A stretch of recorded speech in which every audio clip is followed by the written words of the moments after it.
Lolo, bakit po ba palagi po tayong pumupunta sa gitna ng kagubatan? Bakit mo naman naitanong yan, Apo? Kahit naman sabihin ko sa iyo dahilan, hindi mo rin naman ako maiintindihan. Paano ko naman po kayo maiintindihan, Lolo? Hindi naman niyo po pinapaliwanag sa akin eh. Saka, bakit po ako palagi ninyong isinasama rito? Bakit hindi po si tatay?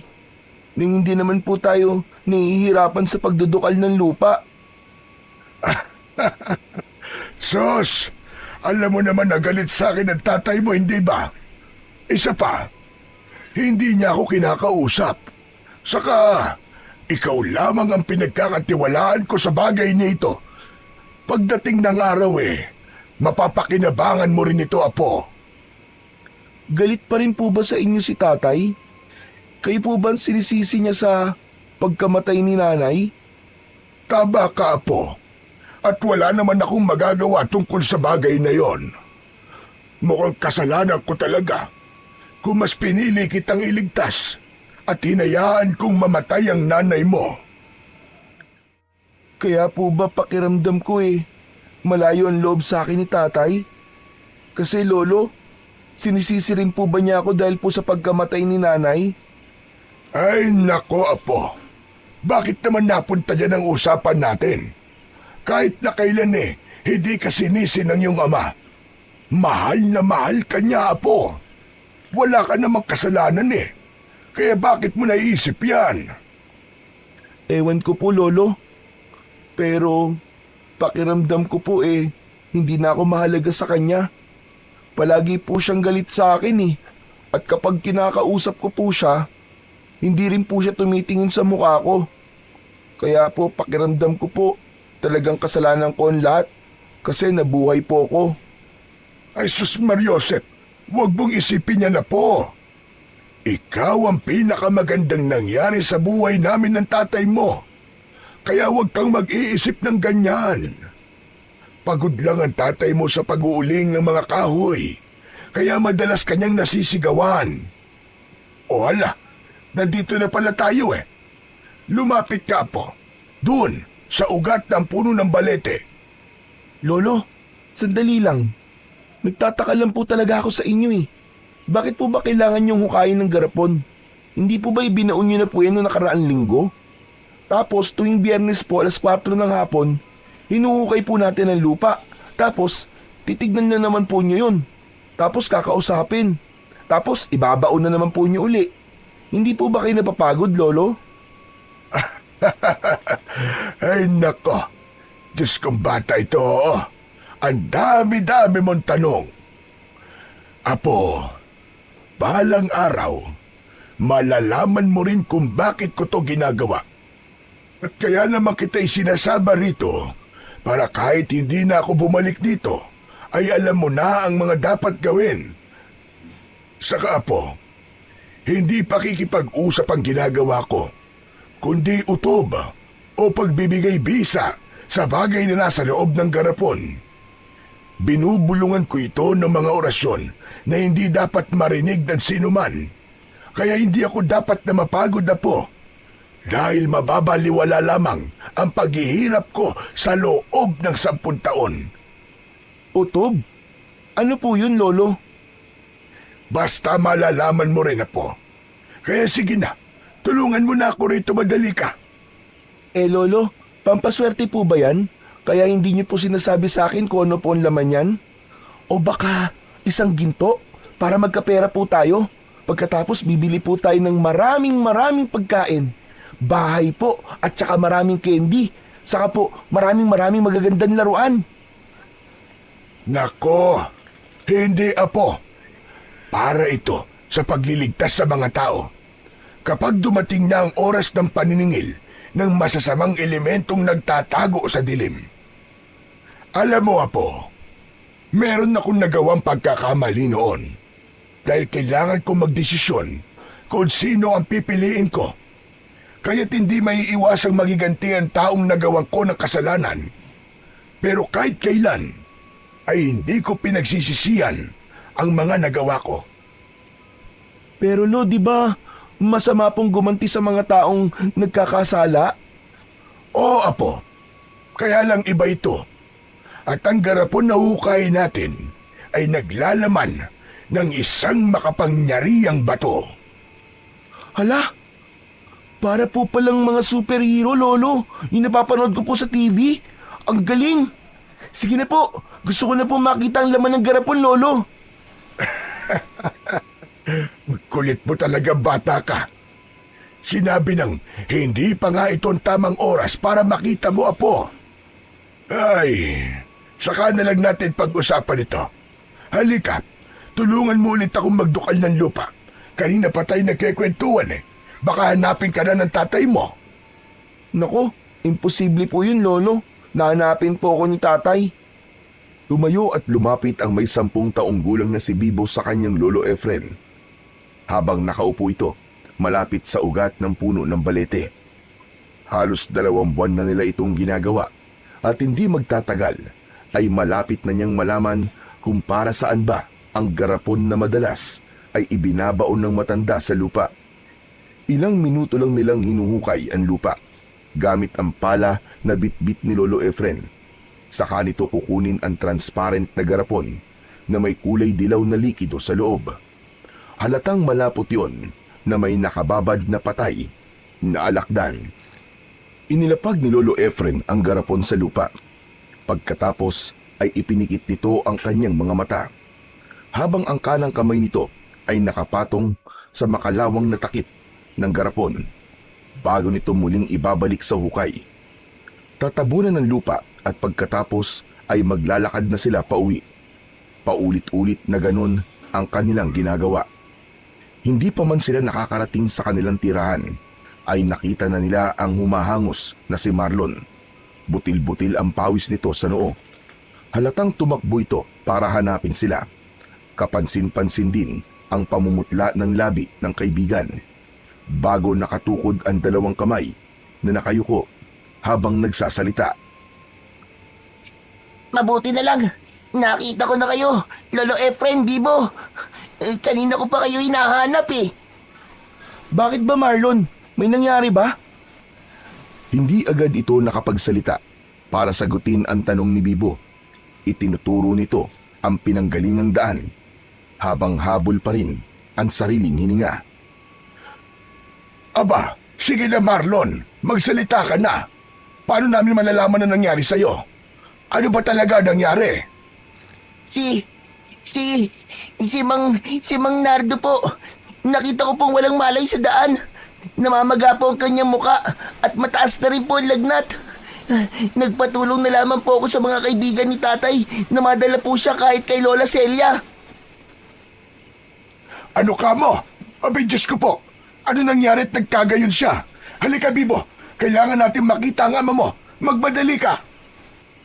Saglit lang na hindi nakagalaw si Bibo nang marinig niya ang sinabi ng kanyang kaibigan. Akma na sana silang tatakbo sa daan pauwi sa bahay nila, pero pinigilan sila ni Marlon. Hindi po riyan ang daan. Dito po. Dito po tayo sa kabilang daan. Tara na po. Bilisan niyo po. Sige, tara. Teka lang. Ano napansin mo sa kanya, Marlon? Maliban sa pamumula ng kanyang muka. May nakita rin po akong 5 butas sa kanyang hita. Sa palagay po namin mayroong kumagat sa kanya na makamandag na hayop sa gubat. Mas lalong nilakihan ng maglolo ang kanilang paghakbang sa pagtahak sa daan papunta sa bahay ni Lola Celia. Matagal nang albularya ang matanda sa kanilang baryo, pero ngayon lang nila mapupuntahan ang bahay nito dahil puro kagat lang naman ng aso, tuklaw ng ahas o kahit na anong kagat ng makamandag na hayop ang ginagamot ng matanda gamit ang kulay itim na batong pangtambal. Habang tinatahak nila ang daan, ay panay ang tulo ng luha sa mga mata ni Bibo. Natatakot siya para sa kanyang ama. Baka mapahamak ito at hindi niya na maabutang buhay si Mang Nardo. Kahit hindi ito madalas na makipag-usap sa kanya, ay hindi pa rin naman niya hahangarin na mapahamak ito o may mangyaring masama. Lakad at takbo ang ginawa nila para makarating kagad sa bahay ni Lola Celia. Pagkarating ng tatlo sa tapat ng bahay ng matanda, napansin nila ang mahabang pila ng maraming tao. Nakaupo ang mga ito sa upuang gawa sa kahoy. Hinanap kagad ng paningin ni Bibo kung nasaan ang kanyang ama, pero bigo siyang makita ito roon. Marlon, akala ko ba nandito si tatay? At dito mo siya dinala? Nasaan si tatay? Ipinasok namin siya sa loob ng silid ni Lola Celia dahil wala pa rin siyang malay nang dinala namin siya rito eh. Kaya tara na po sa loob. Sa likod po tayo ng bahay dumaan.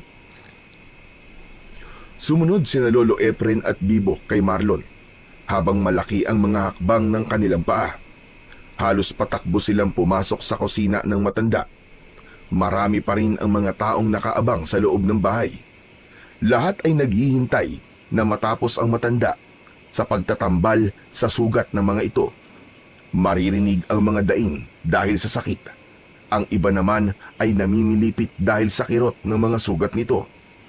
Dito niya napansin na parang ang daming nakakagat ng sinasabing hayop sa gubat. Lola Celia, kasama ko na po ang ama at anak ni Mang Nardo. Sasamahan ko po muna sila sa loob ng silid. Ay, salamat naman. O sige na, Marlon. Samahan mo na muna sila at susunod na lamang ako sa inyo kapag natapos na ako rito. Tara na po, Lolo Efren. Dito po tayo. Pinagmasdan muna ni Bibo ang itsura ng matandang babae. Sa tingin niya ay edad 68 taong gulang na ito. Maraming nakasuot na kwintas sa leeg nito at napansin niyang lahat ng yun ay gawa sa sanga ng kahoy. Palaging nakangiti kapag kaharap ang mga pasyente. Nakita niya rin ang mga bato sa mga sugat ng mga pasyente na nakadikit sa mga balat ng mga ito. Biglang nagtama ang kanilang paningin. Para bang meron siyang kakaibang naramdaman nang matitigan niya ito sa muka. Ano pa bang ginagawa mo rito? Aba, sige na. Puntahan mo na ang tatay mo ron sa silid. Ginabot ko na siya at pwede niyo na siyang maiuwi kapag nagkabalay na siya. Narinig naman ni Lolo Efren ang sinabi ni Lola Celia kay Bibo na bumalik pa ng maramdamang hindi siya sumunod rito sa pagpasok sa silid. Hinilan ni Lolo Efren ang kanyang kamay at humarap kay Lola Celia. Maraming salamat sa iyo, Celia. Ay, walang anuman. Sige na. Puntahan niyo na ang anak niyo. At marami pang pasyenteng naghihintay sa akin sa labas. Tara na. Silipin na muna natin si Nardo, Apo. Susunod na lang po ako. Dito po muna ako, Lo. Iniwan sila ni Lola Celia at lumabas ito papunta sa sala. May dala itong palanggana at talbos ng mga bayabas. Naunang pumasok sa loob, sina Lolo Efren at Marlon. Si Bibo naman ay naiwan sa kusina habang pinagmamasdan pa rin ang ginagawa ng matanda. Minsan na rin siyang nangarap na maging isang albularyo katulad ng matanda. Kaya lang, pagkatapos mamatay ng kanyang ina, ay hindi na siya iginapang ng kanyang ama sa pag-aaral dahil kulang pa sa kanilang mga pangangailangan sa pang-araw-araw ang kinikitan ng kanyang ama sa pag-uuling ng kahoy. Lalo pa at nagkasakit ito ngayon. Napansin ni Bibo na parang may ipinapainom na kulay berdeng likido si Lola Celia sa mga pasyente nito. Parang katasyon ng dahon ng bayabas. Tig-iisang kutsara ang dami nun, pero mabisa ang gamot para sa sugat. Pagkatapos ang namumutlang labi ng pasyente, ay biglang magkakaroon ng kulay at mawawala ang lagnat. Lihim siyang humahanga sa matanda. Akma na sana siyang lalapit dito nang maramdaman niya ang kamay ni Marlon. Nakakunot ang noo nito na binalikan siya para pumasok na sa loob ng kwarto ng matanda. Hoy, ano ka ba? Saan ka ba pupunta? Hinahanap ka lang ni Lolo Efren eh. Manunod sana ako sa panggagamot ni Lola Celia. Bakit ba? Anong bakit ka dyan? Baka magkabalay na si Mang Nardo, wala ka sa tabi niya. Mahalaga pa bang nasa tabi niya ako? Bibo, ano ba? Pambihira ka naman eh. Kailangan pa bang itanong yan? Akala ko ba nag-aalala ka sa kanya. Bakit, Marlon? Kumusta na ba siya? wala pa ring malay ang tatay mo. Pero may benda na ang sugat sa hita niya. Grabe, ang taas ng lagnat niya talaga. Saka, namamaga pa rin ang kanyang muka. Wala sanang balak si Bibo na tignan ng kanyang ama dahil alam naman niya na mabuti at mahusay ang matandang gumamot dito. Kaya nang marinig niya ang sinabi ni Marlon ay nagmamadali na siyang pumasok sa loob ng silid nito. Nakita niyang nakahiga ang kanyang ama sa katre na gawa sa kawayan. Bumundol ang kaba sa kanyang dibdib nang makitang wala pa rin itong malay. Malungkot na nakaupo si Lolo Efren sa tabi ni Mang Nardo. Maya-maya pa ay pumasok na si Lola Celia. Hindi pa rin ba siya nagkakabalay? Hindi pa rin, Celia. Saka bakit ganun? Hindi mawala-wala ang lagnat niya. Batay sa nakita ko sugat niya sa hita. Parang naggaling yun sa kagat ng hayop na may mahabang pangil. Pero babaya lagi, mawawala na rin ang kanyang lagnat. Dahil nilagyan ko na yun ng tambal. Baka pagod lang siya, kaya nakatulog. Lola, gusto ko rin po sanang matuto sa panggagamot. Bakas sa mukha ng matanda ang gulat sa sinabi ni Bibo. Napapangiti itong napatitig sa mukha niya, pero naramdaman niya ang kamay ng matanda na ipinatong sa kanyang balikat. Diyos mio naman bata ito. Pasensya ka na, Celia, ha? Pinyo lang talaga batang ito eh. Palibas ay nagmana sa kanyang ama. Mausisa, kaya lahat na lang gustong subukan. Bakit? Wala na ba masama kung gusto niya subukan Kung hindi nakakaabala, gusto mo bang turuan kita, Bibo? Opo, Lola, gusto ko po. Tabang-taba. Si Marlon din ay nagsabi sa akin kahapon na gusto rin daw niyang matuto sa panggagamot. Talaga po ba? Totoo po ang sinasabi niyo, Lola? Napatingin si Bibo sa kinaroroonan ni Marlon. Hindi siya makapaniwalang gusto rin ng kanyang kaibigan ang maging isang albularyo. Gusto mo ba talaga matuto sa panggagamot kay Celia, ha, Apo? Hindi madaling matuto sa panggagamot. Marami kang kailangang pagdaanan. Opo, Lolo, desidido po ako. Saka makakasama ko naman po si Marlon Para kapag nagkasakit kayo, ako na po ang gagamot sa inyo ni tatay. Napakaswerte mo naman pala, Efren, sa pagkakaroon ng mabait na apo. Aba, nasaan ba ang nanay ni Bibo? Ha? Kasi... Ay, hindi na bale. O paano? Bibo, pangako yan ha. Gusto ko na rin na may mapagpapasahan ako ng aking kaalaman sa paggagamot. Malayo ang mararating yung magkaibigan, kaya't ipagpatuloy nyo yan. Mabuti pa si Bibo. Papayagan ni Lolo Efren. Ako po kasi, hindi ko alam kung papayagan po ako ng mga magulang ko Di wag mong ipaalam sa kanila. Nako, mali yun, Apo. Walang respetong anak ka kapag hindi ka nagpaalam sa magulang mo. Teka, nasabi mo na rin ba ito, Apo, kay Nardo? Po?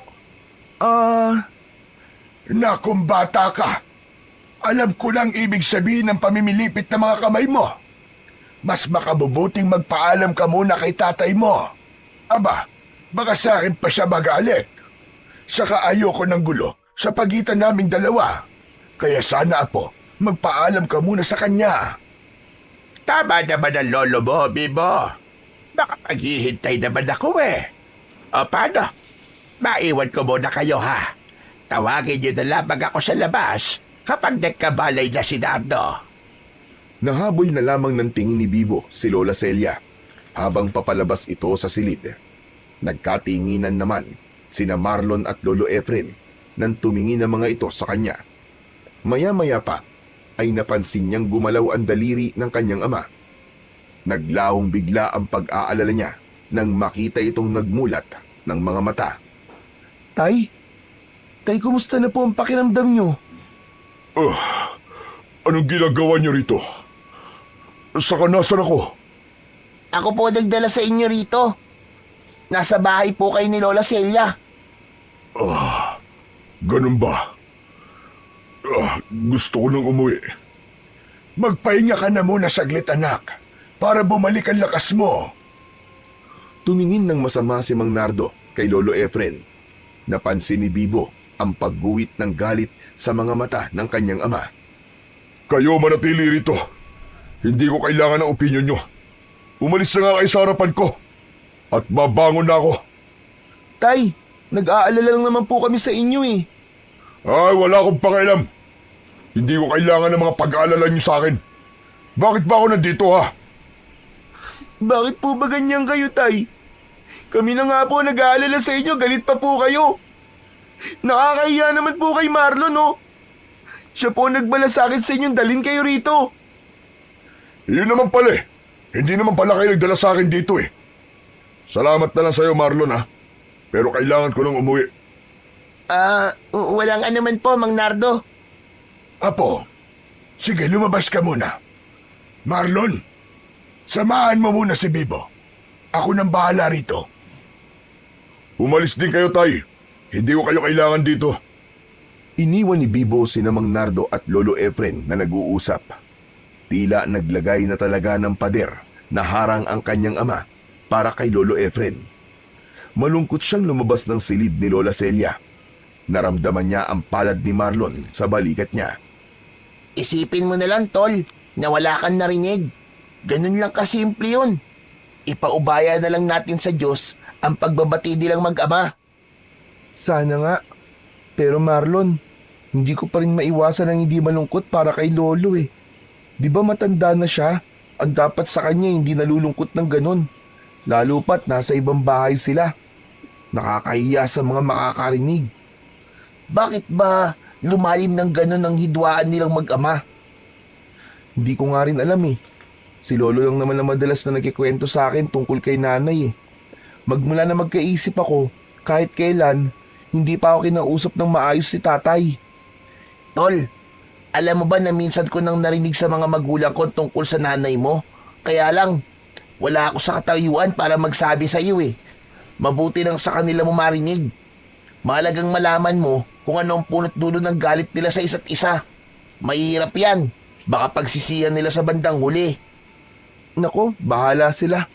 Matatanda na sila. Alam na nilang tama't mali.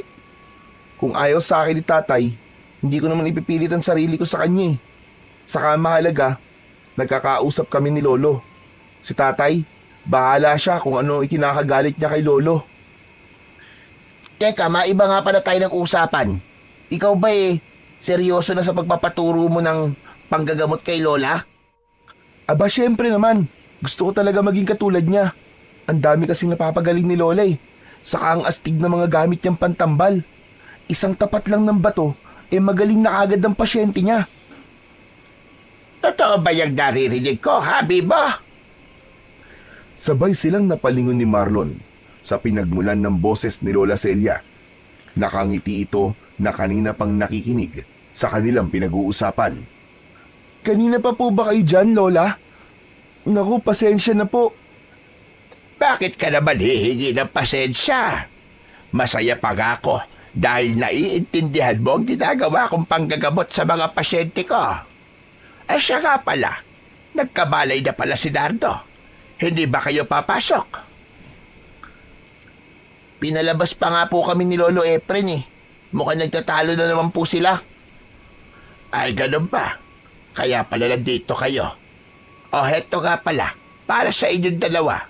Kunin nyo, isuot nyo sa leeg nyo. Kwintas po, Lola Celia. Bakit po? Para saan po ba ito? Proteksyon yan laban sa pag-atake ng masasamang elemento na nagkukuble sa ating paligid. Masamang elemento? Ano po ba yun, Lola? Mga nilalang na nagkukuble sa kadiliman. Katulad ng mga aswang, mga nag-aanyong tao o hayop. Kaya palagi kayong mag-iingat. Pero dahil sa proteksyong ibibigay ko sa inyo, hindi nila kayo basta-basta masasaktan. O sige na, isuot nyo na yan. Wow! Ang ganda naman po nito, Lola. Ang astig po tignan. Teka, ano po bang tawag sa kwintas na ito? Ang tawag dyan matag uwak. Isang uri ng bunga ng punong liwag na madalas na makikita sa katawan ng puno ng balete. Mabisang pantaboy yan sa panganib at kabalasan. Madalas yan gamitin ng mga albularya katulad ko. Di ba? Gusto niyong maging albularyo kagaya ko? Magtatanong pa sana si Bibo sa matanda nang bigla nang lumabas ang kanyang ama. Hindi ito nagsalita. Dumaan lang ito sa harapan nila. Kasunod ang malungkot na si Lolo Efren. Lolo Efren, ano po nangyari sa pag-uusap nyo? Ayoko muna pag-usapan niyang, Bibo. Tara na, umuwi na tayo at malapit ng dumilim. Uuwi na ba kayo? Oo, Celia. Malapit na kasing gumabi. Mahirap maglakad lalo pa't kailangan naming dumaan sa kakauyan. Maraming salamat nga pala sa'yo. Pasensya na rin sa abala. O siya, tara na po. Umalis na tayo. Nang makaalis na sila sa bahay ng matanda, ay napansin ni Bibo na kanina pa walang imik si Lolo Efren. Magmula nang umalis sila sa bahay ni Lola Celia, panay rin ang buntong hininga nito. Hindi niya alam kung ano ang pinag-usapan ng kanyang ama at ng kanyang lolo. Tila nawala ang saya sa mukha ni Lolo Efren. Binasag lang ni Marlon ang katahimikan sa pagitan nila nang makarating sila sa gitnang kakauyan. Bibo, wala ka bang naririnig? Ha? Bakit? Kanina pa parang may sumusunod sa atin eh. Nako, baka si tatay lang yun. Sira ka ba? Sabi ko, sumusunod sa atin. Ang tatay mo kanina pang umalis yun, di ba? Para kasing kinakabahan ako eh. Kakaiba rin ang galaw ng mga dahon sa paligid. Para bang may hindi magandang mangyayari sa atin ngayong gabi. Gabi ka dyan. Maliwanag pa naman ang daan eh. Kau talaga oo. Lumingon si Bibo sa hulihan nila at wala naman silang nakitang kakaiba sa daan. Si Lolo Efren naman ay tahimik pa rin na naglalakad. Hindi na nakatiis ang dalawa. Hinayaan nilang makalayo ang matanda at pinakinggan na lamang nila ang kaluskos sa likuran nila. Inilingan nila ang kanilang paningin sa paligid at ganun na lamang ang kanilang takot nang makita nila ang dalawang malalaking asong gubat, kulay itim at isang kulay abo. Tayong-tayo ang mga balahibo, ganun din ang mga tenga nito. Pati ang malaapoy nitong mga mata ay sumasabay sa malakas nitong pag-angil sa kanila. Napapaatras ng hakbang ang magkaibigan habang hindi malaman ang kanilang gagawin. Hindi rin nila inaalis ang paningin sa dalawang asong gubat na galit na galit. Nya, sinasabi ko na nga ba't kanina pa tayo sinusundan ng mga aso na yan eh. Paniguradong sila ang kumagat kay Mang Nardo. Di ba, sabi ni Lola, pangontra sa kanila ang matang uwak na suot natin? Itinaas pa ni Bibo ang suot niyang kwintas para ipaalala sa kaibigan ang kakayahan ng bunga ng ligaw na damo. Pero mas lalo lamang lumakas ang pag-angil ng dalawang asong gubat. Pero mukhang wala namang epekto yan sa kanila eh. Tignan mo, mas lalo lamang silang nagwawala. Tumutulo pa ang kanilang laway habang panay ang kaskas ng unahan ng kanilang paa sa lupa. Parang pasugod na sa atin. Umalingaw-ngaw ang malakas na alulong ng mga asong gubat sa buong kagubatan. Dahilan para marinig ni Lolo Efren na nasa panganib ang dalawang bata. Nagmamadali itong bumalik at nakita nga ng matanda ang dalawang asong gubat na may nagbabantang mga mata. Lumayo kayo sa kanila! Aswang ang mga yan! Nagulat ang dalawang bata sa biglang paglitaw ni Lolo Efren sa kanilang harapan. May dala itong matigas na kahoy na siyang iwinawas-iwas nito sa ere, paharap sa dalawang asong gubat. Patuloy ang mga ito sa pag-angin at pag-akbang papalapit sa kanilang kinaroroonan. Habang sina Marlon at Bibo naman ay takot na humahakbang paatras, palayo sa naturang mga asong gubat. At nang wala na silang mahakbangang lupa dahil sa nakaharang na kahoy sa likod nila, lumukso ang kulay itim na aso para atakihin ng kagat si Lolo Efren. Pero sinalubong ito ng hawak na kahoy ng matanda. Tinamaan ng asong gubat sa leeg at bumagsak ito ng pasadsad sa lupa. Umaangil ito dahil sa sakit na nararamdaman. Hindi nagtagal, ang isang kulay abong asong ligaw naman ang umatake sa kanila, habang silang dalawang magkaibigan ay hindi makagalaw at pinapanood ang matanda kung paano itong makipaglaban sa mga asong gubat na aswang. Takbo na! Tumakbo na tayo! Pinagtig-isahan nila ang kamay ni Lolo Efren. Magkakahawak ang kanilang mga kamay na tumakbo papalayo sa mga aswang. Halos magpaekis-ekis pa sila sa daan nang maramdaman nila ang paghabol ng mga asong gubat sa kanila. Lolo, hinahabol pa rin po nila tayo! Kaya bilisan niyo, Apo! Dala ng matinding pagod, takot at pag-aalala, nadapa sa pagtakbo si Marlon at nahila nito ang matanda. Kaya naman halos magkakasabay silang natumba sa masukal na damuhan, at dahil malapit na silang abutan ng mga aso, humanap sila ng mga kahoy na pwede nilang gamitin panlaban sa mga asong humahabol sa kanila. Sa pag-atras nila sa kanilang likuran, ay biglang natumba si Lolo Efren. Tinamaan ng paa nito ang isa pang paa ng taong nakahandusay sa daan. Paglingon nila ay halos hindi na ito makilala. Doon nila napagtanto na hindi lang pala sila ang gustong biktimahin ng mga aso, dahil meron na palang nauna. Bumundol ang kaba sa dibdib ni Bibo nang maisip na baka ang kanyang ama ang nakahandusay sa daan. Kaya't mabilis siyang napatingin sa mukha ng biktima. Nakahinga lang siya ng maluwag nang makitang hindi yon ang tatay niya. Diyos ko!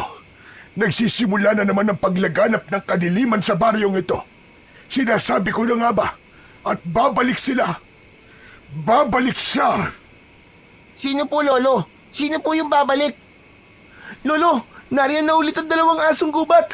Ano pong gagawin natin? Muling sumulyap si Bibo sa itsura ng biktima sa kanilang likuran.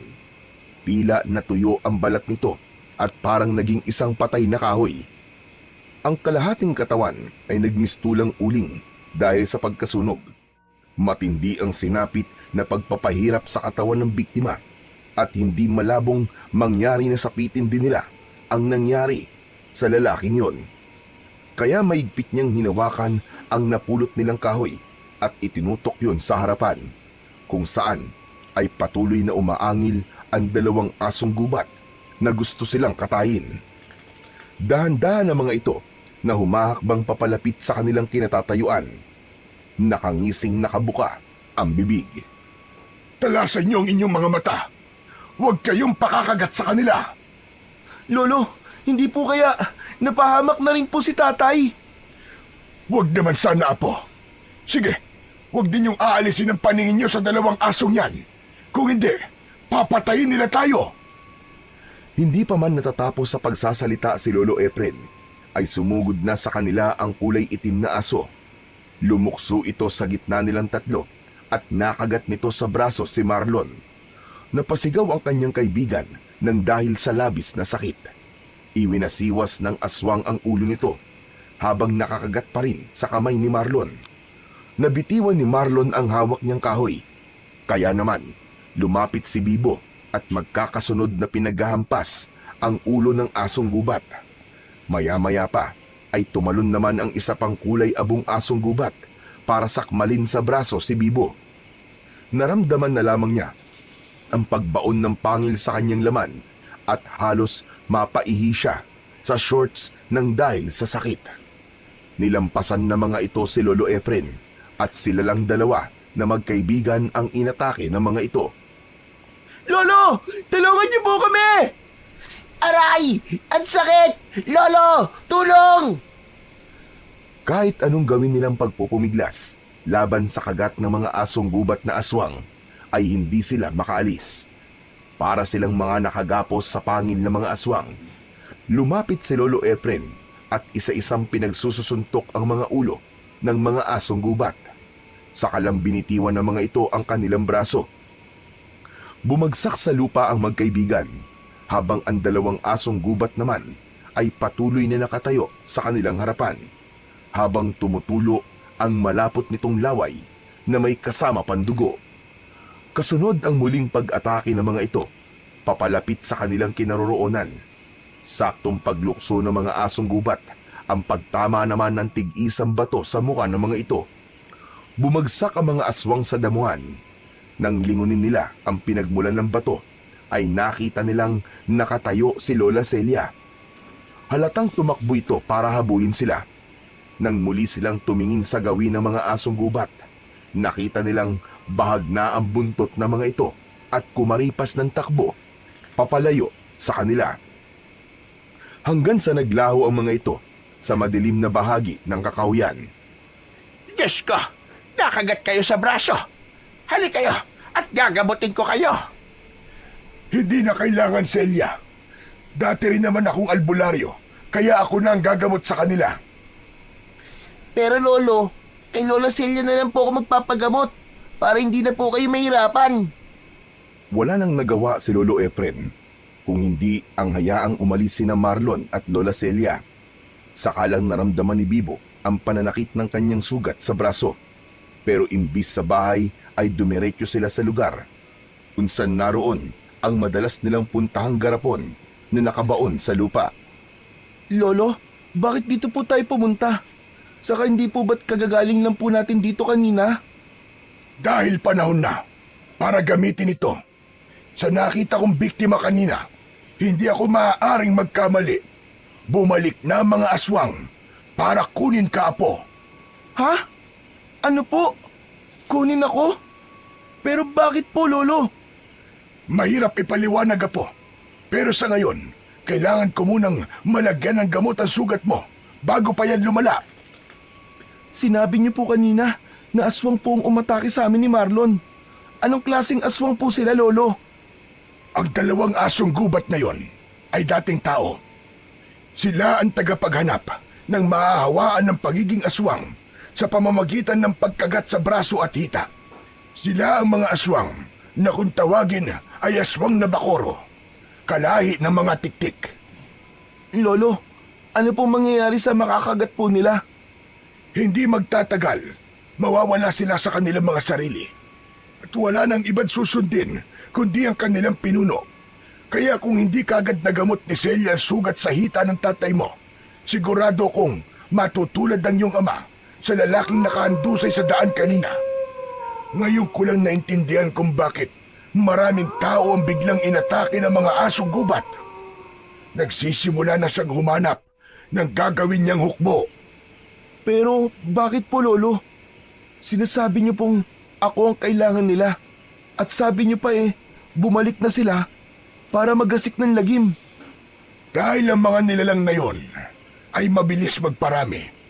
Kukuha sila ng batang gagamitin nila para sa pag-aalay sa pulang buwan. Bago ang pagsapit ng piyesta, ang lahat ng mga mayahawa ng aswang ay pipila na parang prosesyon. Tandaan mo, Apo, mapanganib kung makukuha ka nila. Mamamatay na muna ako bago sila magtagumpay. Gagawin ka nilang supremo ng mga aswang. Ano? Supremo ng mga aswang? Alam po ba ni tatay ito, Lolo? Sa simula't simula ay wala nang pinaniniwalaan ng iyong ama. Kaya hindi niya nakikita ang mga nangyayari sa paligid niya. Pero Lolo, naguguluhan ako Bakit po ako? Bakit ako po ang kailangan nila? Dahil hindi ka pangkaraniwan na po. Halika, tulungan mo akong hukayin ng garapon. Kailangan na nating magmadali. Ito na ang oras para magamit ko ito para sa iyo. Magkatulong silang naghukay sa lupa at mabilis nilang kinuha ang garapon. Nagmamadaling binuksan yun ng matanda at nakita niya sa loob ang matigas na katawan ng alakdan. Kasama ang liyabe. Ang liyabe na gawa sa asero ay madalas na isinusuot sa 4 na daliri para gamiting pansuntok sa kalaban. Nakakunot ang noo ni Bibo na napasulyap sa mukha ng matanda. Sinipat ni Lolo Efren sa ere ang liyabe. Nakita lamang nila yon dahil sa sikat ng buwan na unti-unting lumilitaw sa ulap. Lolo, ano po bang bagay na yan? Ito ang pinakamalakas na mutya, Apo. Ang mutya ng kamandag ng alakdan.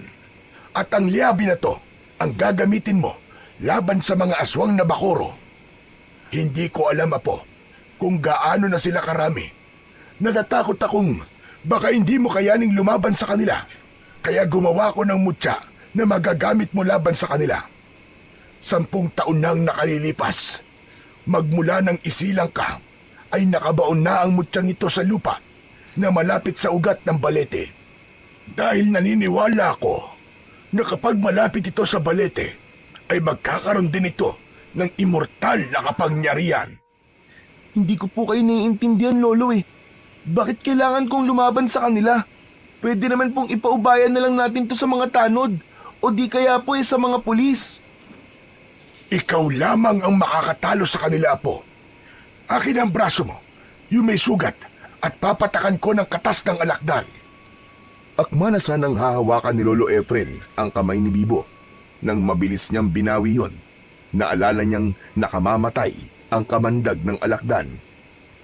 Teka, sandali lang po, Lo. Baka naman po mamatay ako kapag nalagyan ng kamandag ng alakdan ang sugat ko. Hindi, Apo.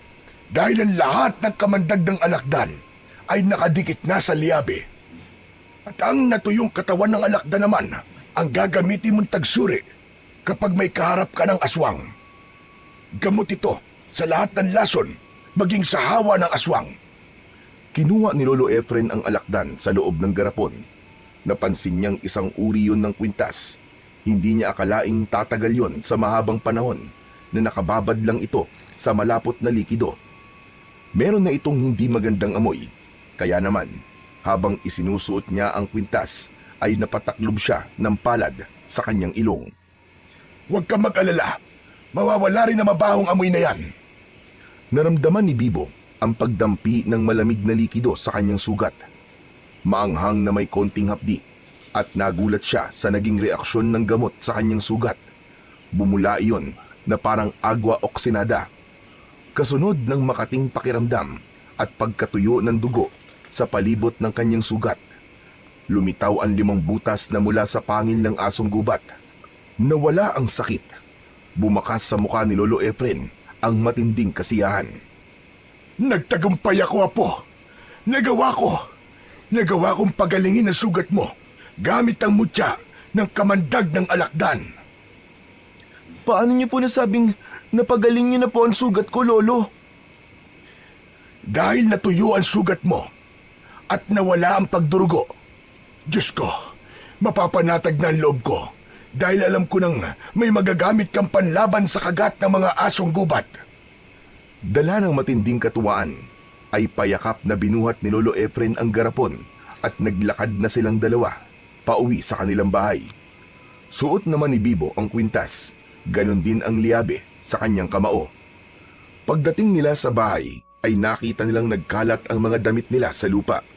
Kaya pansamantalang inilapag ng matanda ang garapon sa lamesa na gawa sa kawayan. Ilang sandali pa ay lumabas si Mang Nardo, yakap ang mga damit at inihagis sa labas ng balkonahe. Hindi naiintindihan ni Bibo ang mga nangyayari, pero alam niyang nagsisimula na ang kanyang ama na ipakita ang galit nito sa matanda. Tay! Ikaw na matanda ka! Lumayas ka sa pamamahay ko! Tay, bakit po? Bakit niyo po itinatapon ang mga damit ni Lolo? Hindi pa ba halata na ayaw ko na siyang makasama sa bahay ko? Sawang-sawa na akong makita ang pagmumukha niya. Naaalala ko lang kung anong ginawa niya sa asawa ko. Kung gusto mo, lumayas ka na rin, Bibo. Magsama kayong dalawa. Kung ikagagaan ng loob mo, aalis ako. Matatanggap ko mga sinasabi mo, pero wag mong idamay ang apo ko. Wala siyang kasalanan dito. Bakit? Nakukonsensya ka na ba? Kahit na kailan, hindi ako makukonsensya sa ginawa ko. Dahil 2 taong nailigtas ko. Kung sarado na talaga ang puso mo sa lahat ng mga paliwanag ko, wala na akong magagawa. Pero sana, naisip mong kahit na kailan, ay hindi kita tinrato ng ganito. Parang pinipiga ang dibdib ni Bibo habang nakikita niyang pinupulot ni Lolo Efren ang mga nagkalat nitong damit. Akma na sanang tutulungan ni Bibo ang matanda nang hablutin ng kanyang ama ang kanyang braso. Huwag mo siyang tulungan. Wala siyang kwentang ama. Pero may kwenta po siyang lolo para sa akin. Hindi ko po naiintindihan kung bakit ganyan po ang pagtrato niyo kay lolo eh. Kahit na ano pa nagawa niyang kasalanan, ama niyo pa rin po siya at lolo ko siya. Sumasagot-sagot ka na sa akin, ha? At kinakampihan mo walang yan. Walang iya po ba siya? Eh kayo tay, ano pong tawag sa inyo? Pinalalayas niyo po ang taong nagbigay sa inyo ng buhay. Wala po kayong iniwan sa mga walang kwentang anak na tulad ng iba. Hindi na mababawi ni Bibo ang pagkakamaling nasagot niya ang kanyang ama. Malakas na dumapo sa pisngi niya ang palad ni Mang Nardo habang hawak pa rin siya nito sa braso. At dahil sa mutyang suot niya, hindi niya naramdaman ang sakit ng pagtama ng palad nito sa mukha niya. Sa halip, galit niyang tinanggal ang kamay nito sa braso niya at hindi niya inaasahan ang mga sumunod na nangyari. Tumalsik ito sa dingding na gawa sa sawali. 3 dipaan layo mula sa kanya. Nasira ang dingding at nahulog pa ito sa ibaba ng balkonahe. Apo! Lo, ano po itong nangyayari sa akin? Si tatay po! Nasaktan ko po siya! Ilang beses na nagpalipat-lipat ang tingin ni Bibo sa kinahulugan ng kanyang ama at kay Lolo Efren na hindi kagad nakapagsalita. Tila natulala ito sa nakitang lakas ni Bibo. Saka lang nakabawi sa pagkakabigla si Lolo Efren at mabilis na nilapitan si Mang Nardo na nakahandusay sa lupa. Habang walang malay, pinagtulungan nila itong buhatin at inilipat sa bangkong mahaba na gawa sa tabla na kahoy. Maya-maya ay napansin ni Bibo ang pamamaga ng hita ng kanyang ama. Nakita rin yon ni Lolo Efren. Lolo, ano po nangyayari kay tatay? Bakit parang mas lalo po yatang lumalala ang kanyang sugat? Ano po kaya kung gamutin niyo po ang sugat niya ng gamot po na inilagay niyo po sa sugat ko? Sa palagay ko, ay malala ng sugat niya, Apo. Unti-unti na siyang nangihina dahil sa impeksyon. Pero ang sabi po ni Lola Celia ay gagaling po si tatay. Bakit po ganun? Hindi ko rin alam, Apo. Ngayon lang din ako nakakita ng ganyang klaseng sugat. Hindi kaya nahahawa na siya sa pagiging bakuro. Lolo, hindi po pwede yun. Iligtas po natin si tatay. Biglang naalala ni Bibo ang nangyari sa kanya kanina. Bigla siyang naging malakas, kaya pinagmasdan niyang mabuti ang suot niyang liyabe. Huwag ka na magtaka sa mga nangyayari, Apo. Dahil pagkatapos ko maibigay sa iyo ang mutya, magtataglay ka ng pambihirang kakayahan. Pag-aralan mo na lang kung paanong makokontrol ang lakas mo. Pero ayaw ko po sa mutya, Lolo.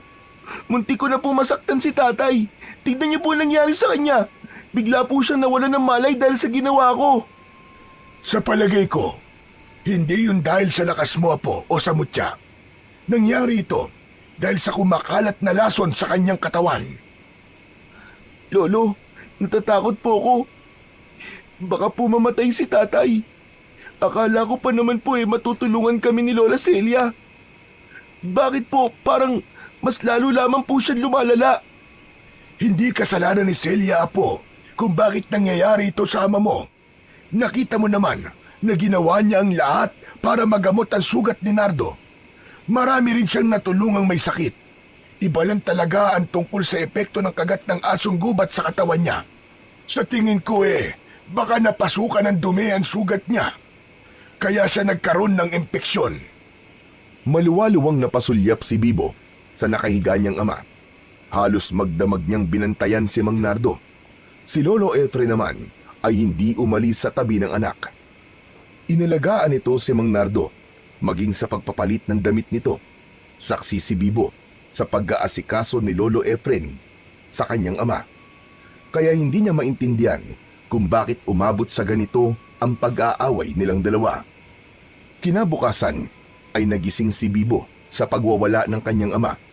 Nagsisisigaw ito at namimilipit dahil sa sakit ng kanyang sugat.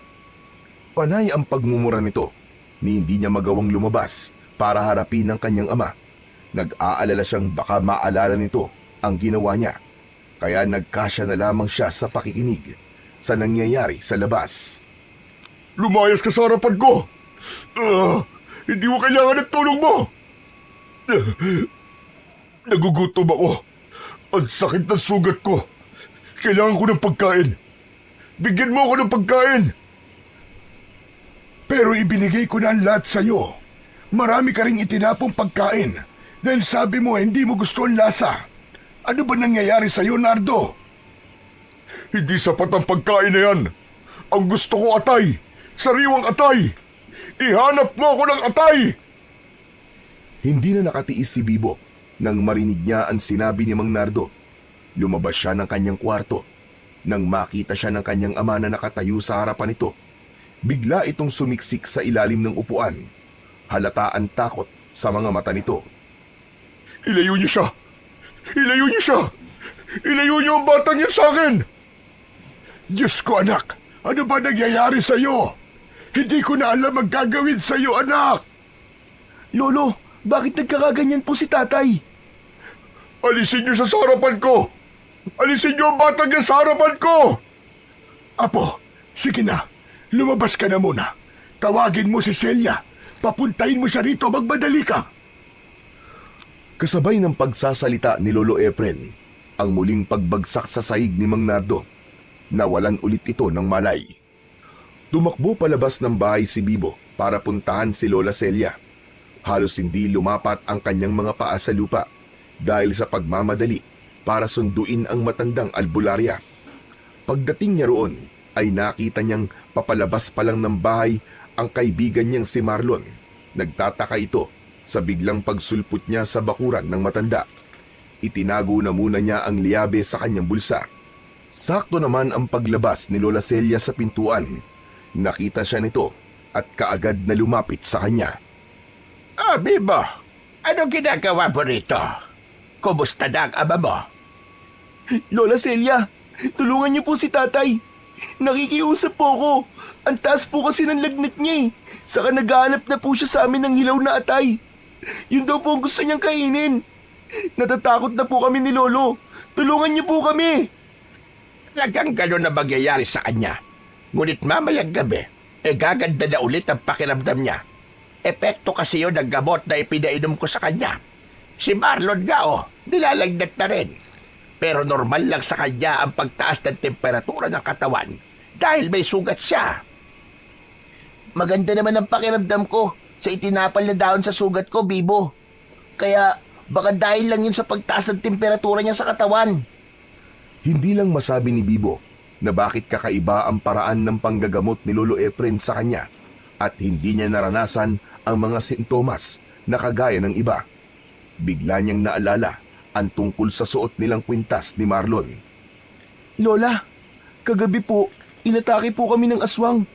Akala ko po pangontra po sa masasamang elemento ang suot naming matang uwak. Pero bakit napahamak pa rin po kami? Sino bang may sabi sa inyong mga aswang sila? Isa lang silang ordinaryong mga aso. Si Lolo Efren po may sabi. Siya po nagsabing aswang na bakoro ang nag-uutos po sa kanila. Kaya aswang po sila. At isa pa po, napakapula po ng kanilang mga mata at tumutulo po ang kanilang laway na may kasama pandugo. Pero ganun din ang mga mata ng nauulol na aso. Aba, baka nagkakamali lang si Efren. Teka, bakit ka nga pala naririto? Saka lang din naalala ni Bibo ang tunay niyang sadya sa matanda. Halos maglubid-lubid ang dila niya sa pagsasabi sa matanda. Oo nga po, tara na po Lola. Ipinapatawag po kayo ni Lolo. Kailangan niya po ang tulong niyo. Si tatay po kasi. Basta po, tara na po Lola. Ay, Diyos ko, dapat kanina mo pa sinabi. Tara na, samahan mo na rin ako, Marlon. Bukas kapag maganda na ang pakiramdam nyo, ay tuturuan ko na kayong manggamot. Pagkalipas ng ilang minutong paglalakad, ay narating na nila ang bahay ni Bibo. Nadatnan nilang nakaupo si Lolo Efren sa tabi ng walang malay pa rin na si Mang Nardo. Mabilis na umakyat sa 3 baitang na hagdan si Lola Celia. Lumapit ang matandang babae sa higaang bangko ni Mang Nardo. Saka hinawakan ang pulsuhan nito at saglit na ipinikit ang mga mata. Muli itong nagmulat, saka umiling-iling pa. Hindi niya ininom ang gamot na ibinigay ko sa kanya. Kaya nangyari ito kay Nardo. Kahit kailan talaga, Efren, matigas ang ulo ng anak mo. Kaya walang natutuwang tumulong sa kanya. Talagang hindi ko na rin alam ang gagawin ko sa kanya. Nawawalan na ako ng pag-asang magbabago pa siya. Huwag niya sana baliwalain ang mga gamot. Teka, ano ba nangyari sa dingding ng bahay niyo? Abay, bakit nabutas? Kasi po, si ano... Nagwala si Nardo kanina, kaya nasira ang dingding. Pasensya ka na at tinakluban ko na ang bibig ng apo ko. Baka magkamali na naman siya ng pagsasalita at hindi pa maganda ang dating sa inyo. Sakalang inalis ni Lolo Efren ang palad nito sa bibig ng nagpupumiglas na si Bibo. Tila nauunawaan naman niya na marahil ang gusto ng matanda ay walang makakaalam sa kakayahan niya at ang tungkol sa mutya. Habang si Marlon naman ay tahimik lang na nakaupo sa katabing upuan ni Lola Celia. Napansin niya na bahagyang malikot ang mga mata ni Marlon na para bang hindi ito mapakali. Hindi niya maintindihan pero tingin niya ay may nagbago sa kanyang kaibigan. Napansin din niya ang panay na pagtulo ng laway nito. Kaya naman, nang umalis si Lola Celia, ay sa kanya ito kinausap. Tol, sigurado ka bang wala kang nararamdamang kakaiba sa katawan mo? Bakit mo naitanong, Bibo? Maliban sa mainit lang ang pakiramdam ko, ay wala naman akong ibang nararamdaman. Ang ipinagtataka ko lang ay kung bakit pakiramdam ko ay nauuhaw ako. Kanina pa akong umiinom ng tubig. Panay-panay na nga eh. Parang may hinahanap ang sikmura ko na hindi ko maintindihan. Hindi na malaya na magkaibigan na kanina pang nasa likuran nila si Lolo Efren at nakikinig sa kanilang pinag-uusapan. Tumikhim muna ito bago nagsalita. Naniniwala akong hindi basta kagat lamang ng kung anong hayop ang gumawa niyan. May hawa ka ng aswang, Marlon. Gusto mo bang tulungan kitang gamutin ang sugat mo? Bakit po, Lolo? Wala po ba kayong tiwala kay Lola Celia? Meron naman. Kaya lang, ayokong maranasan mo ang nangyayari ngayon sa anak ko. Hindi ko alam kung magigising pa siya. Padalawang beses na siyang nawawalan ng malay. Pero Lolo, sabi po ni Lola Celia, sa gabi raw po siya magigising. Ganun na nga. Dahil isa na siyang aswang. Tuluyan nang naging aswang ang anak ko. Ha? Kung ganun po ayoko pong maging aswang, Lolo. Marami pa po akong pangarap sa buhay. Lolo, tulungan niyo po ako. Gamutin niyo po ang sugat ko. Kung ganun hintayin mo ko riyan. At kukunin ko lamang ang garapon ko. Nagkatinginan silang magkaibigan at tumango si Bibo bilang pagsang-ayon sa gustong mangyari ni Lolo Efren. Ilang saglit lang ang lumipas ay bumalik na ang matanda. Dala ang garapon. Teka, sandali lang po. Bakit kakaiba po ang kulay niyan? Huwag ka mag-alala, Marlon. Nasubukan ko na ang bisa ng gamot. Hindi siya maapdi na kagaya ng ibang likido na inilalagay sa mga sugat. Wala namang mawawala kung susubukan mo Tila nagdadalawang isip si Marlon kung magpapalagay pa ito ng gamot sa sugat nito. Pero sa huli ay pumayag na rin. Pinatakan ni Lolo Efren ang sugat ni Marlon at nagulat din ang kanyang kaibigan nang biglang bumula ang likido at natuyo ang dugo sa palibot ng sugat ni Marlon. Hala! Ang galing Saka parang nawala ang sakit ng sugat ko. Sayang lang talaga. At hindi na nito magagamot si tatay. Umaasa na lamang kami sa kakayahan ni Lola Celia. Bakit hindi niyo subukan? Kung mapapagaling naman ito si Mang Nardo. Malay niyo po, kahit papano mabawasan ang sakit na kanyang nararamdaman. Nagkatinginan sina Lolo Efren at Bibo dahil sa narinig nito mula sa kaibigan. Bago sila sumulyap sa nakahigang si Mang Nardo. Natutulog pa rin ito, ganun pa rin ang itsura. Mapula ang muka at namamaga ang hita. Nakita ni Bibo na tumayo si Lolo Efren at lumapit ito sa kanyang ama bago susulyap-sulyap sa dalang garapon. Tumabi ito ng upo sa lalaki, saka pinatakan ng likido ang sugat ni Mang Nardo. Lahat sila ay nagulat sa biglang pagbangon ng kanyang ama habang sumisigaw. Tila napapaso ito sa likidong ipinatak ni Lolo Efren. Hinahanap nito kung sino ang naglagay sa sugat nito. At gulat na gulat ang matanda Nang bigla itong sinakal ni Mang Nardo, napansin din nila ang pangingitim ng palibot ng mga mata ng kanyang ama. Anong ginawa mo sa akin? Papatayin mo ba ako? Tay, tama na po! Bitiwan niyo po ang leg ni Lolo! Papatayin ko siya! Papatayin ko matandang ito! Gigil na masinigpitan pa nito ang pagkakasakal sa leeg ng matanda. Kaya wala nang nagawa si Bibo, kundi ang tulungan si Lolo Efren. Nilapitan niya ang mga ito at ubod lakas niyang tinanggal ang kamay ng kanyang ama sa leeg ng kanyang lolo. Nagulat din si Marlon nang makita nito ang lakas ni Bibo. Bumagsak si Mang Nardo sa sahig at mabilis na bumangon. Dala ng matinding takot ay tumakbo ito sa labas ng kanilang bahay, papunta sa masukal na kagubatan, hanggang sa tuluyang naglaho ito sa kakawyan. Lolo, sundan po natin si tatay. Baka kumapano po siya. Parang hindi niya na ako nakikilala, Apo. Anong gagawin natin? Diyos ko, bakit nangyayari ito sa anak ko? Lolo, mangyayari din po ba sa akin na nangyari kay Mang Nardo? Hindi, Marlon. Dahil kahit paano nawala na ang hawa ng aswang sa katawan mo. Ang ipinagtataka ko lang, bakit hindi sila nagagamot ng herbal ni Celia? Maging ng kanyang tambal. Imposible. Kasi nakikita ko naman na napapagaling niya ang mga taong nagpapagamot sa kanya. Baka hindi po talaga niya alam na may aswang po sa lugar natin, Lolo. Kasi sabi po niya kanina, ang 2 aso raw po na umatake sa atin kagabi ay mga nauulol na aso lamang po at hindi isang nilalang na nagtatago sa dilim. Wala pong alam si Lola Celia. Iba po ang pagkakakilala niya sa aswang. Kaya siguro, kampante lang siya ng gagamot sa kanyang mga pasyente. Kasi habang ginagamot niya po ako, ay napagaling naman po niya ang ibang mga nakagat ng asong gubat eh. Kailangan humingi na talaga tayo ng tulong sa kanya. Teka, si Mang Nardo po ba? Hindi natin siya susundan? Hahanapin ko siya. Ibabalik ko siya rito. Sasamahan ko po kayo, Lolo. Hindi na, Apo. Dahil may ipapagawa ko sa inyong 2 ni Marlon. Pumunta kayo sa bahay ni Celia. Bantayan niyo siya. Matyagan niyo ang kilos niya. Bibo, kailangan ko ang tulong mo, Apo. Pakiramdaman mo ang suot mong mutya.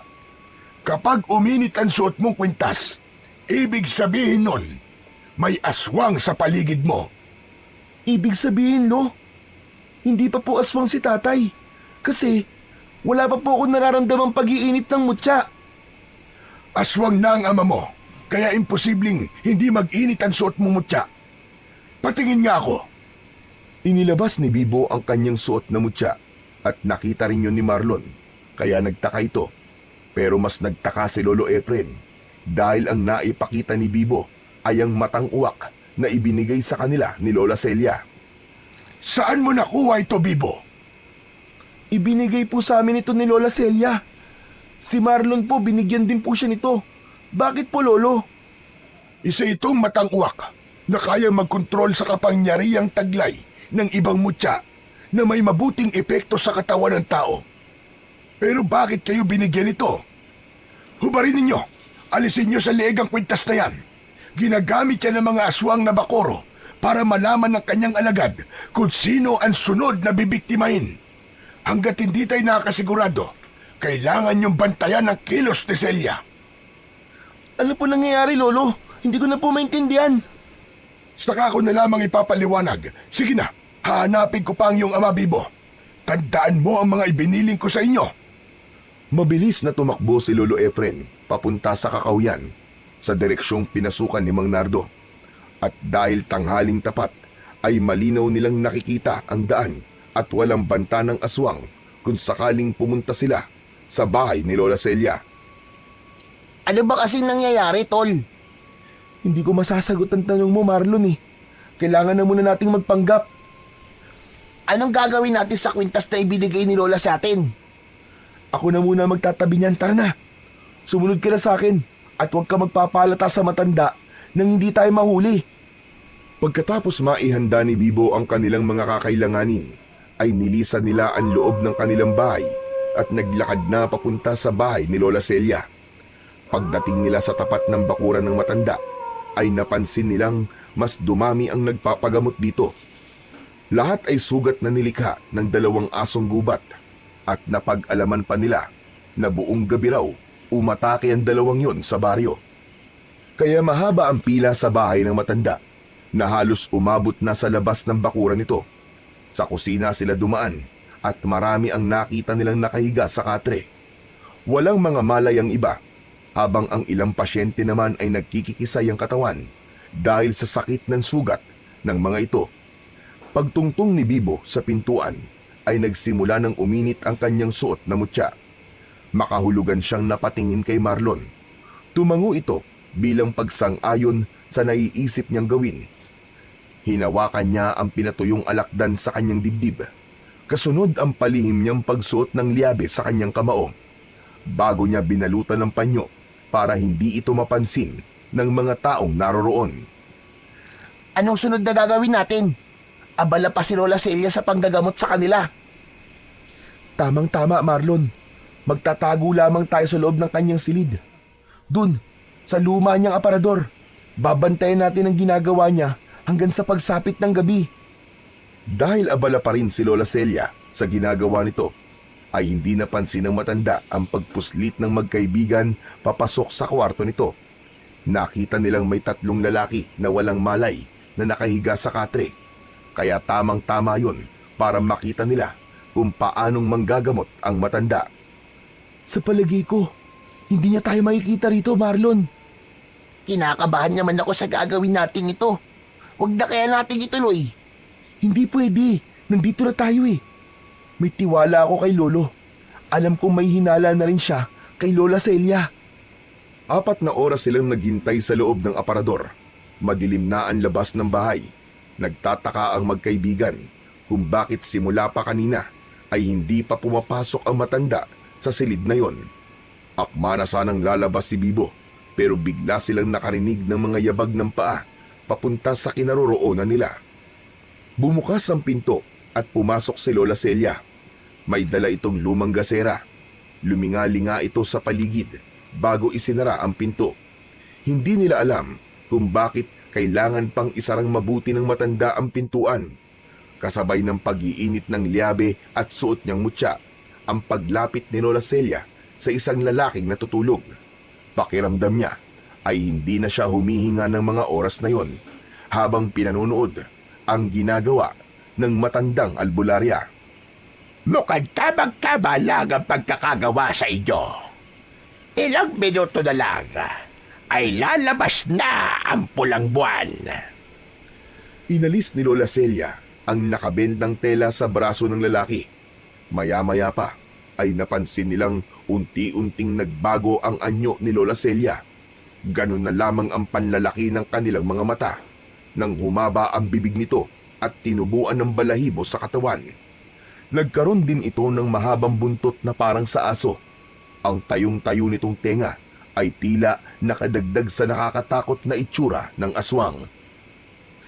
Diyos ko! Anong klaseng nilalang yan? Si Marlon na hindi nakapagsalita sa kanyang tabi ay tila nanigas din ang tuhod.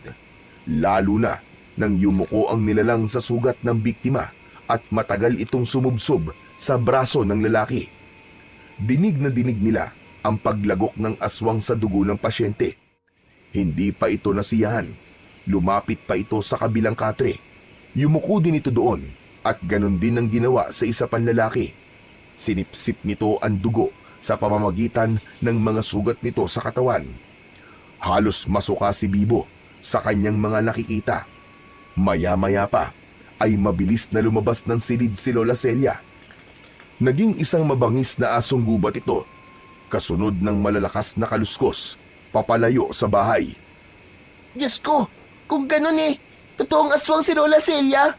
Saan kaya siya pupunta? Kaya pala uminit ang suot kong mutya. Pagtungtong ko pa lamang sa pintuan. Dahil lahat sila ay mga aswang na, Marlon. Kailangan malaman ito ni Lolo Efren. Kaya siguro hindi ko nararamdaman ang pag-iinit ng mutya nung una ko siyang makaharap. Ay dahil nakokontra ito ng matang uwak na ibinigay niya sa atin. Wala tayong kamalay-malay, Bibo, na matagal na pala niya tayo niloloko. Pati na mga tao rito sa atin. Ang buong akala nila ay isa itong totoong albularya. Kung ganun nasa panganib si Mang Nardo. Baka mapahamak pati si Lolo Efren. Tangka na sanang lalabas ng aparador ang magkaibigan nang biglang bumangon ang mga pasyente ng matanda. Tila wala ang mga yon sa sarili habang naglalakad ang 3 pasyente palabas ng bahay patungo sa kakawyan. Bilog na bilog ang kulay ng pulang buwan kaya malinaw nilang nakikita ang daan habang nakasunod sa mga ito. Saan kaya sila pupunta?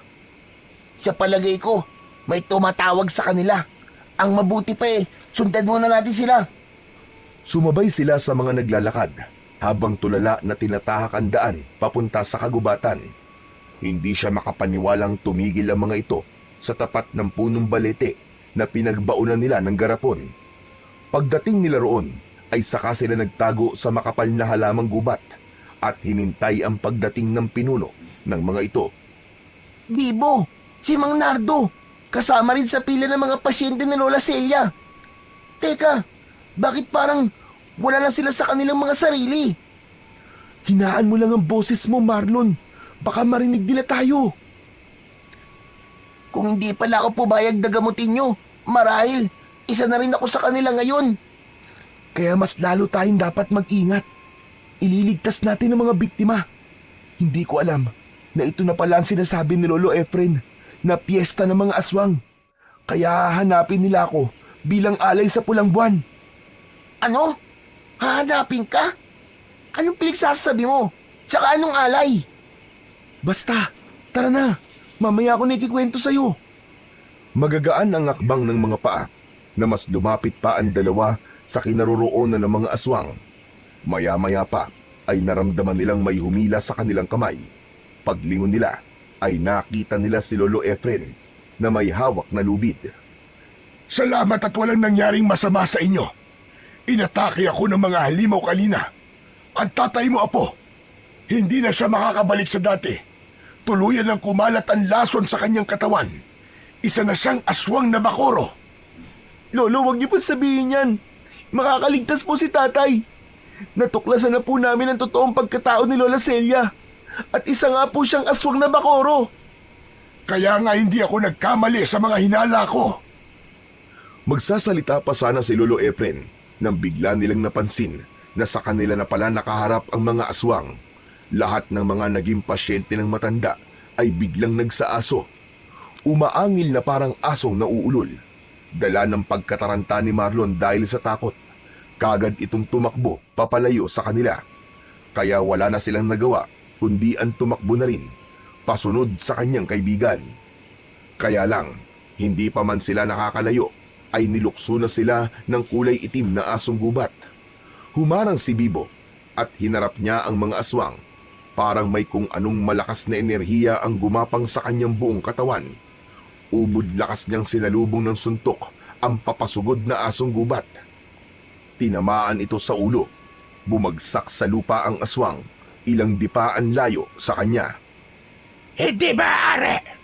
Anong klaseng sandata ang ginamit mo sa mga alagad ko?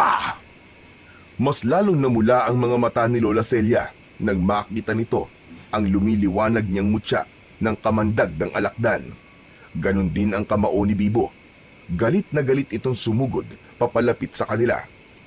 Kasama ang hindi nagpalit ng anyo na si Mang Nardo, pero nahawakan ito ni Lolo Efren. Iginapos ng matanda ang katawan ng anak. Si Bibo naman ang humarap sa pinuno ng aswang. Tumalon siya sa ere, pasugod sa papasalubong sa matandang bakoro. Ilang beses niya itong pinagsususuntok sa muka, pero naiiwasan yun ni Lola Celia. Gumanti ito ng kagat sa kanya at tumama yun sa kanyang kamao na may suot na liabe. Tila napapaso itong napaatras at kumaripas ng takbo, papalayo sa kanilang kinaroroonan. Ang mga asong gubat naman ay nagbalik sa anyo nito bilang mga tao. Bumagsak ang mga ito sa lupa habang walang malay. Iginala ni Bibo ang kanyang paningin at nakita niya si Lolo Efren na maluwaluwang pinagmamasdan ng anak na walang tigil sa pagpupumiglas para makawala sa pagkakagapos sa tali. Lolo, ano pong gagawin natin kay tatay? Mas makabubuti na yung nakatali siya para hindi siya makapanakit ng tao. Si Marlon, kailangan mahanap natin siya. Baka makuha siya ni Celia. Ngayon na lang nagiging malinaw sa akin ng lahat kung sino talaga ang matandang yon. Ano pong ibig niyo sabihin, Lo?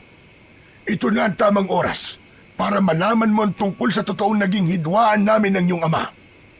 Apo, humihingi na kagad ako sa iyo ng tawad sa lahat ng mga nagawa ko. Ano po, Lolo?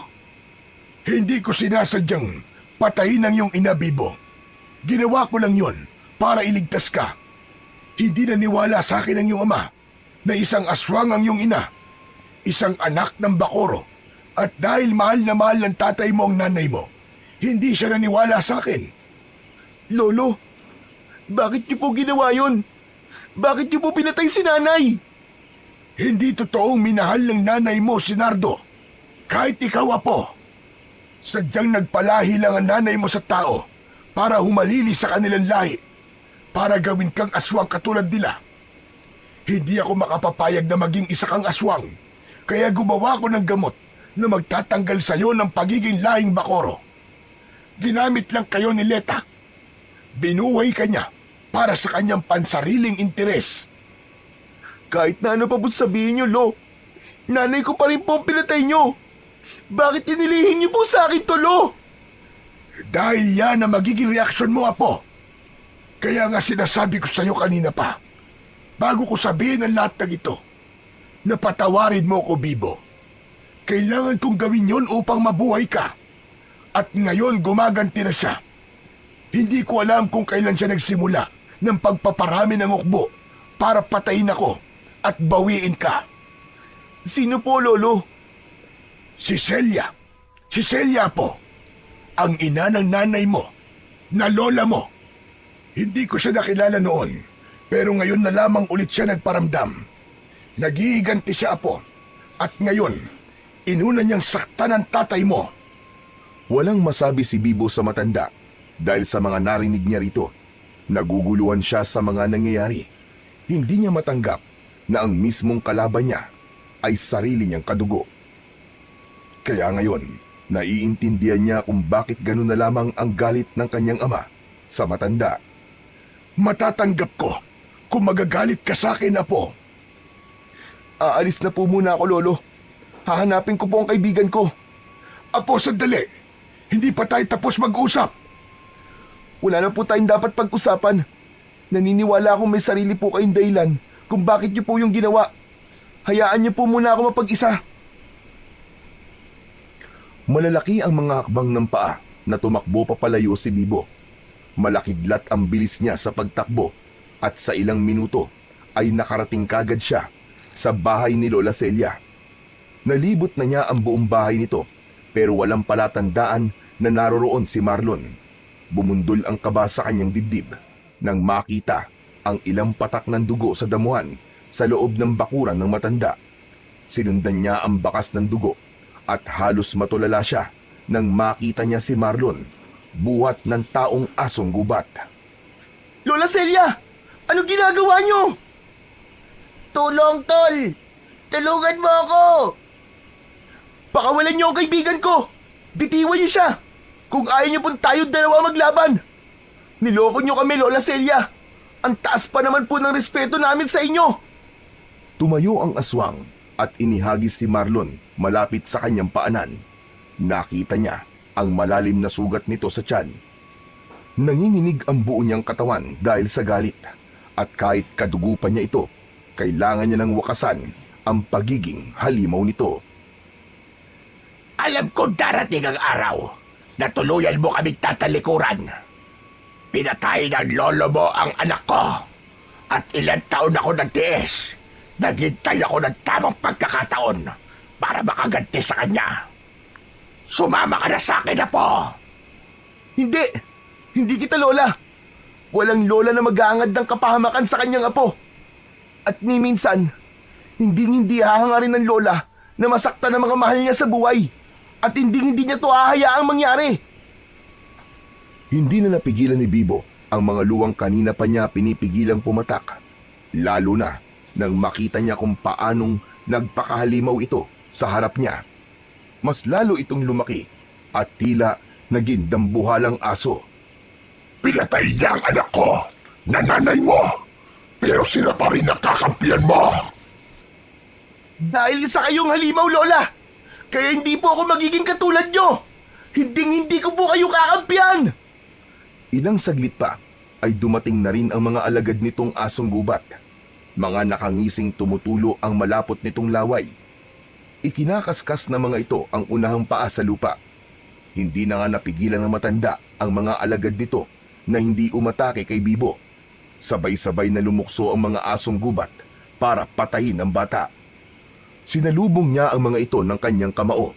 Bawat bigwas niya ng suntok sa mukha ng mga ito ay isa-isa ring bumabagsak pasadsad sa lupa.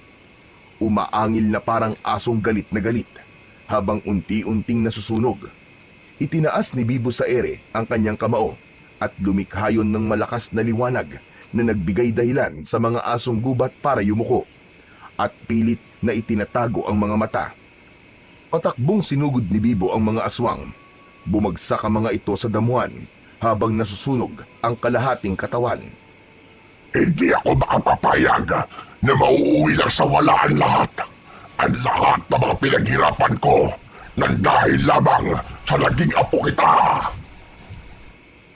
Ama na satsat mo! Matagdang hukluban! Unti-unting natanggap ni Bibo na hindi na sila maaaring magkalapit pa ng matanda dahil magkaiba sila ng mundong ginagalawan. Sumugod sa kanyang kinatatayuan ang matanda at dahil sa mabilis ang naging pagkilos ni Bibo, nagawa niyang patamaan ito ng kanyang suntok sa iba't ibang parte ng katawan. Pasadsad itong bumagsak sa lupa.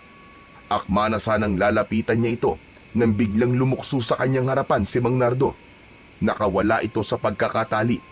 Kasunod nito si Lolo Efren na habol ang sariling hininga. Ay! Hindi kita anak. Huwag mo sasaktan ng reyna ko. Taya ko to si Bibo! Anak niya po ko! Namumula ang mga mata nito at tinubuan ng mga balahibo sa pisngi. Matutulis ang mga kuko nito sa daliri. Iba na ang kilos nito habang nakadipa ang mga kamay na tangkang papasugod sa kanya. Apo, hindi niya na tayo nakikilala. Hindi na siya ang tatay mo. Narinig ni Bibo ang malakas na pagtawa ni Lola Celia sa likod ng kanyang ama. Dahan-dahan itong tumayo at bumagsik ang anyo nito habang nakatingin sa kanila. Ito na ang magiging katapusan mo, Efren. Sa lahat ng ginawa mo sa aking anak. Hindi ka pala kontento. Pati ang apo ko ay inilayo mo rin sa akin. Lolo, umalis na po kayo rito! Tulungan niyo po si Marlon! Sugatan po siya, Lolo! Pero, paano ka, Apo? Kaya ko po ito, Lolo! Gagawin ko po ang nararapat sa kanila! Magtiwala lamang po kayo sa akin! Mabilis na kumilos si Lolo Efren. Nilapitan nito ang nakahandusay na si Marlon, saka binuhat papalayo sa kanilang tatlo. Muli niyang hinarap ang kanyang ama.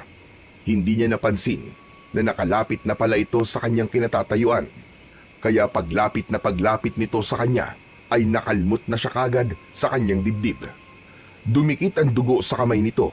Imbis na siya ang masaktan, tila ito pa ang namimilipit dahil sa sakit. Hawak nito ang kamay habang sumisigaw. Kitang-kita niya kung paanong napaso ang kanyang ama sa dumikit na dugo sa kamay nito. Anong nangyayari? Bakit ang init? Nakakapaso.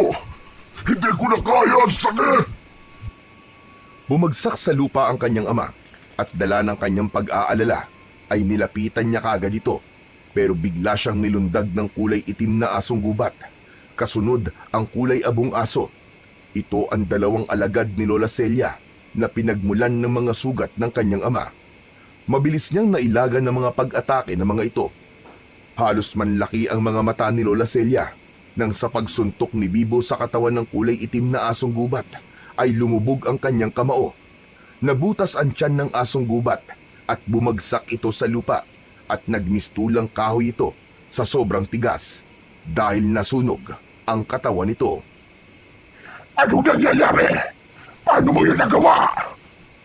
Bakas sa mukha ng aswang na Bakuro ang takot nang makita ang kakayahan ni Bibo. Nanlalaki ang mga mata nitong nakatingin sa nakahandusay na asong gubat.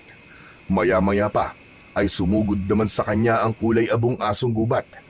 Isang malakas na sipa ang pinakawalan niya na tumama naman sa mukha ng aswang. Pasadsad itong bumagsak sa lupa. Sinundan niya pa yon na pagtuon ng kanyang tuhod sa sikmura nito. Mamamatay ka na ngayon! Halimaw ka! Sa pag-angat ng kamao ni Bibo sa ere, ay tila nabalutan ito ng malakas na kulay dilaw na liwanag sa mismong liabe.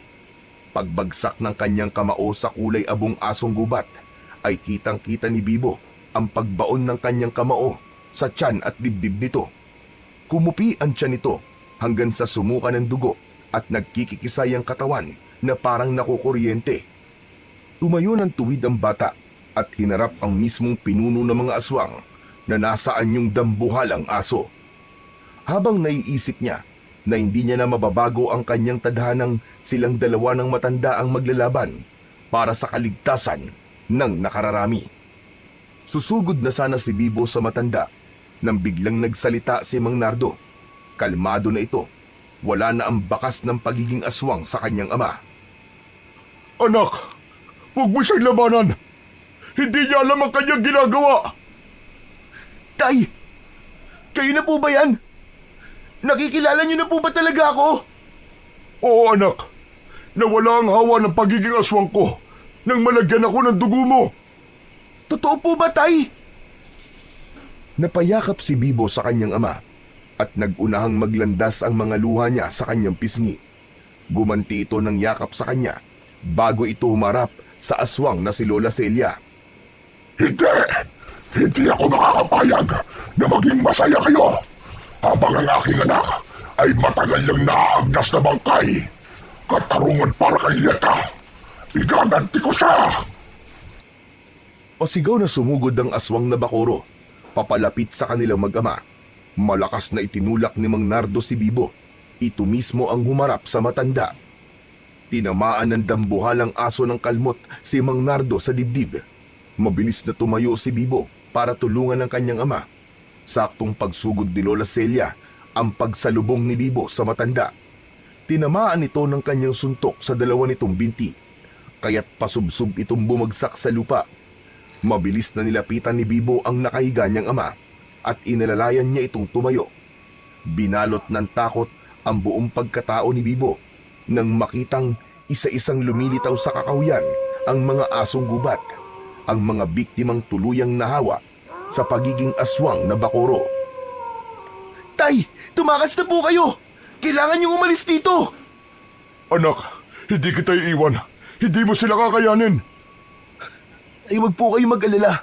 Tutulungan po ako lumutya ng kamandagdang alakdan na ibinigay sa akin ni Lolo. At higit sa lahat, alam ko pong hindi po ako pababayaan ng Diyos. Halos ipinagtulakan ni Bibo ang kanyang ama para tumakas.